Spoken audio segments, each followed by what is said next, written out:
Contra-ataque do Irã em Israel foi devastador. É isso que estão dizendo aí. Centenas de mísseis balísticos atingiram Tel Avive e Haifa. Então é aquela coisa, né? A gente escuta um lado, escuta o outro. Um diz que não foi tanto assim, que o prejuízo maior foi do outro lado. Aí o do lado de cá diz que não foi tanto assim, né? De desgaste para um, para outro, todo mundo conta uma história diferente. É a mesma coisa que aconteceu na Rússia, né? O que está acontecendo na Rússia. A Ucrânia diz uma coisa, aí a Rússia vai e diz uma outra coisa, diz que atingiu, que não atingiu, e fica aquela, né, narrativa dos dois aí, querendo dizer que um deu mais prejuízo do que o outro, né?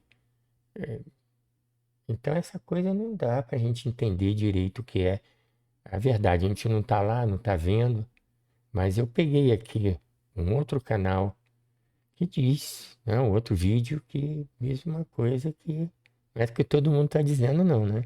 Não é tão fácil assim. Então esse vídeo ele tem imagem realística, né? E não tá disponível para qualquer pessoa. Certas pessoas que não é recomendável ver esse vídeo. O conteúdo é promovido somente para tipo de formação, né? Na parte educacional, e tem esse propósito. Ele não está intencionado de dramatizar ou explorar esses eventos, essas coisas que estão fazendo. Explorar no sentido de tomar vantagem. Então a gente também não, aqui no canal, não toma um lado de um nem do outro. E vamos respeitar aqui, né, as instruções do YouTube em relação a divulgar certas imagens. Está dentro do conforme, então vamos assistir aqui o vídeo, ao vivo, a esse tipo de coisa. Vamos lá. Tá aí o disclaimer. Vamos aqui tocar o vídeo. Parece que está travado aqui. Ok, vamos lá.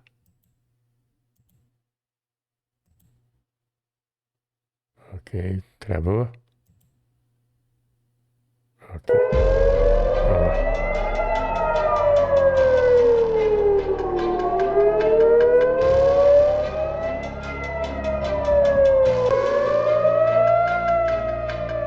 O pau tá comendo.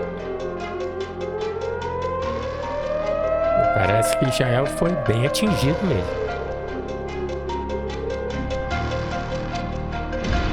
Olha aí.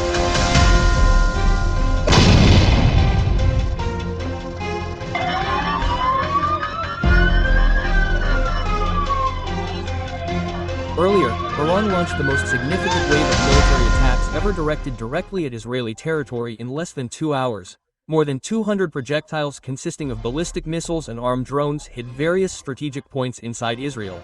Estão falando em 200. 200 mísseis balísticos. Atingiram vários pontos estratégicos dentro de Israel. Isso que eles estão dizendo aí. This is not an empty threat, not just a diplomatic bluff and not a proxy attack. This is a deadly retaliatory attack since the first conflict flared from country to country and its scale is very large.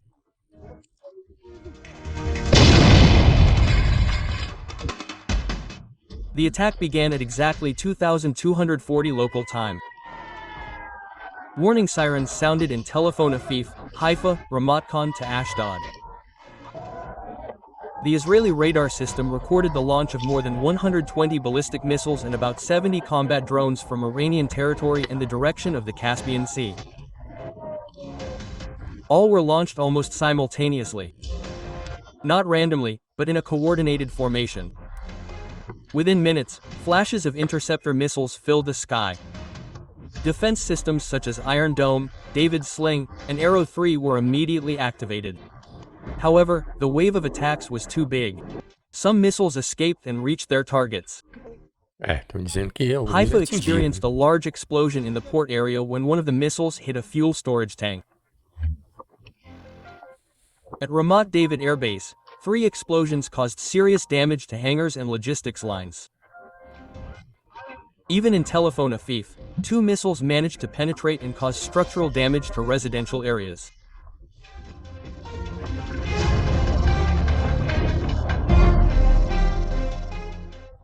This was a real test for Israel's air defenses. Not a training scenario, not a simulation. Iran used Zulfiqar Danful missiles, 2 types of medium-range ballistic missiles that are able to maneuver in the terminal phase and travel at high speeds. This makes them much more difficult to intercept even by the most sophisticated systems. Worse still, kamikaze drones were sent first to attack radar points and defense launch systems.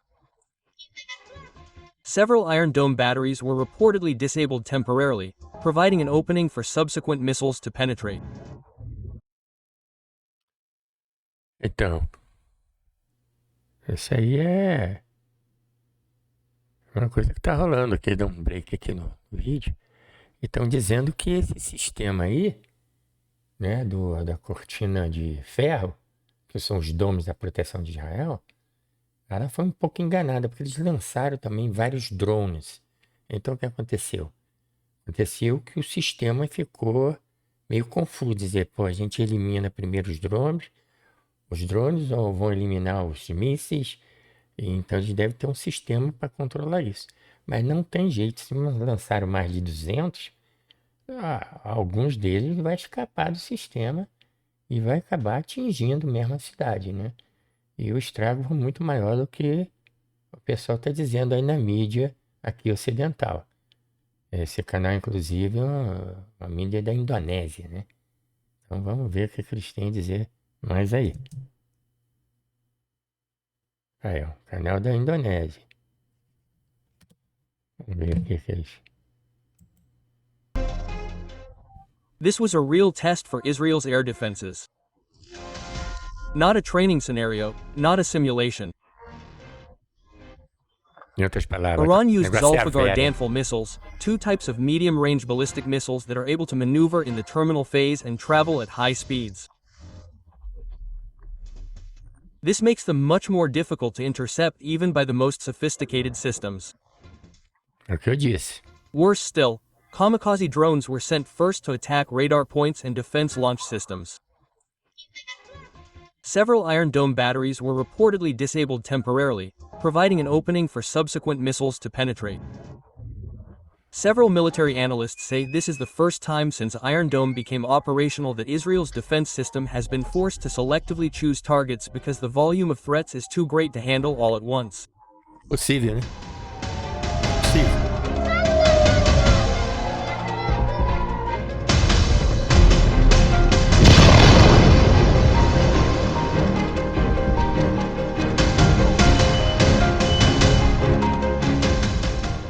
Last night's attack was not just a spontaneous retaliation. This attack shows a significant increase in Iran's military strategy.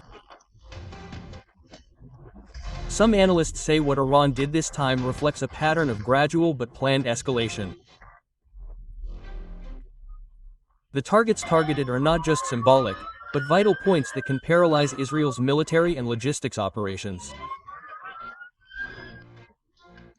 Iran uses a combination of medium-range ballistic missiles with modern navigation systems and maneuverability in the terminal phase. Some of the identified types include Fate 110, Zulfiqar, and Dashful. Missiles that have proven to have high accuracy and hypersonic speed when approaching targets. The use of drones is also not arbitrary. Some drones were sent in the initial wave as a concentration breaker for the defense system. The targets were radars, missile launchers, and tactical command centers. This explains why systems like Iron Dome and David Sling were overwhelmed. Atacaram tudo de uma vez. They even had to selectively choose which projectiles to prevent first. Né? Então, o que eles dizem aqui, eles vão fazer ataque selecionado. The results of this attack were felt not only militarily but also socially and psychologically.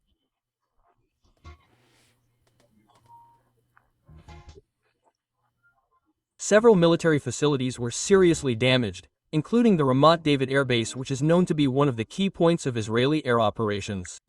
Diz que até bases militares também foram In the Haifa atingidas. industrial area, reports indicate a large explosion that caused a major fire. A gente não vê muito isso na Afif mídia detailed that aqui, a né? number of areas experienced fala power desses outages detalhes. following damage to distribution Agora, substations. quanto tem de real The nisso underground aí, transportation system was fica a stopped for 2 critério hours. da This is a gente, né, direct impact of perceber missiles se that isso escaped é interception and exploded in real ou sensitive não. areas. Me parece que é Civilians were real. also greatly affected. Preliminary data indicate that at least 11 people were killed and more than 150 injured. Some of them are in Dizem critical 11 condition. pessoas mortas e The main hospitals in Tel várias outras Avive, feridas. Haifa, and Ashkelon were working on an emergency status throughout the night. Shortly after the attacks stopped, the Israeli Prime Minister held an emergency meeting with the National Security Council. In his speech broadcast early in the morning, he called the attack a direct act of war and a provocation that would not be tolerated. However, until this morning, Israel has not carried out a direct retaliatory attack on Iranian territory. Several sources said that Tel Avive was consulting with Washington regarding the next steps. Diz ele que The não U.S. revidou, né? itself has expressed full support for Israel, including the possibility of sending additional defense systems to the eastern Mediterranean region. On the other hand, domestic pressure on the government is increasing. The opposition faction calls this incident evidence that Israel's foreign policy is too aggressive and detrimental to domestic stability. Many blame the Israeli airstrike on Tehran a few days earlier as the main trigger for the escalation. Estão dizendo aí que foi Israel que começou. Eles estão falando isso e já tem Meanwhile, the 2.000 regional anos. area is starting to Fala que move. o outro começou. Hezbollah in Lebanon has increased its alert status. Pro-Iranian militias in Syria and Iraq are reported to have begun consolidating their forces. In Yemen, the Houthi group issued a statement of support for Iran and stated that it was ready to open a new front in the Red Sea if the conflict continues. Saudi Arabia and the United Arab Emirates, although not openly taking sides, called for de-escalation and encouraged a diplomatic solution. However, Os árabes estão pressure na on them deles, is né? also Não increasing, querem se meter nessa parada, não. Pelo menos por enquanto. especially from domestic opposition groups who consider that the silence of Arab countries when Iran was attacked actually worsened regional tensions. Turkey and Qatar are pushing for emergency peace talks. Meanwhile, Russia and China have called for a meeting at the UN Security Council, but so far there has been no concrete decision that can prevent this conflict from developing further.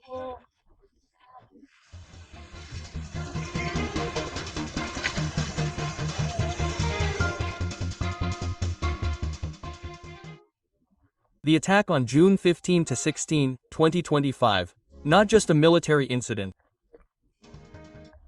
This is proof that regional stability can change drastically in just a matter of hours. Israel, which has always felt dominant in its defense system, is now faced with the reality that even the most sophisticated defense has limits.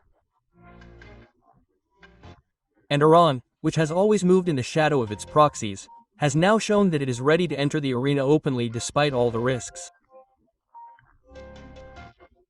The question now is, will the world allow this escalation to continue? Agora, né? O que vai And for the acontecer Middle no East mundo aí? region, the question is more Vai rolar pressing. mais Have we ainda? entered the early stages of a much bigger conflict? Thank you for watching. We will continue to follow the latest developments in this conflict with a factual and critical approach. Please leave a comment, share your thoughts, and don't forget to subscribe for the latest analysis updates.